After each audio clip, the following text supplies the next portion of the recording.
This is Achron, the world's first meta-time strategy game. In addition to the mini-map, Achron also has a map of time. The timeline shows a summary of what is happening at every point in time, and is also the control used for time travel. Jumping back to 30 seconds ago, I will use this mech to build a chronoporter gate. You can see this green bar on the timeline indicating that I created a unit, and this dip in the gray indicating that I consumed resources.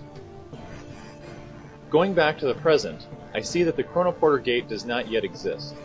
This is because changes in history are not instantly propagated through the timeline, but instead are brought forward via these evenly separated time waves.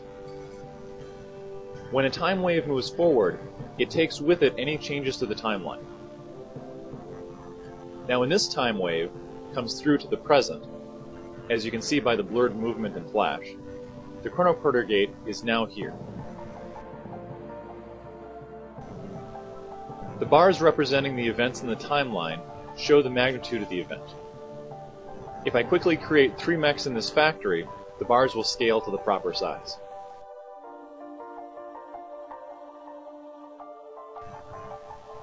If I travel further back in time, the sepia tone gets stronger. The line of my team color, which is currently light blue, indicates my current time position. The red line indicates when my opponent is. I can also change the rate at which I move through time. As you can see, the mechs walk twice as fast. This allows me to cover more of the timeline in a short amount of time. I can also slow my progress considerably to issue more precise commands. The player's ability to change the past is limited by the available chrono energy, shown by this bar. When a player goes to the past, issuing a command to the unit consumes some of the chrono energy. The further in the past the player is, the more chrono energy a single command consumes. Chrono energy regenerates quickly when the player is in the present. When a unit is near a chronoporter, it may travel through time. I will now take these newly made mechs and send them back 2 minutes in time to before when they were created. I am now back in time and have these extra mechs from the future. We'll attack the enemy with this large group.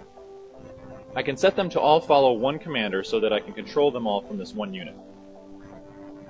The animated lines indicate which unit reports to which, and a blue star under the unit indicates that it is currently a top-level commander of the hierarchy. By sending commands to a top-level commander, I can control the entire group. As the battle progresses in the past, I can return to the present, make more units, and continue to play there. Since I attacked my opponent in the past, and the time waves have not yet propagated the results of this battle to the present, my units are still here in the present. During a battle, damage received is shown in red on the timeline, while the damage I dealt out is shown in blue. The flashing red indicates that I was not there to witness the damage I received. I can jump back to any point in the battle to witness or change the outcome myself.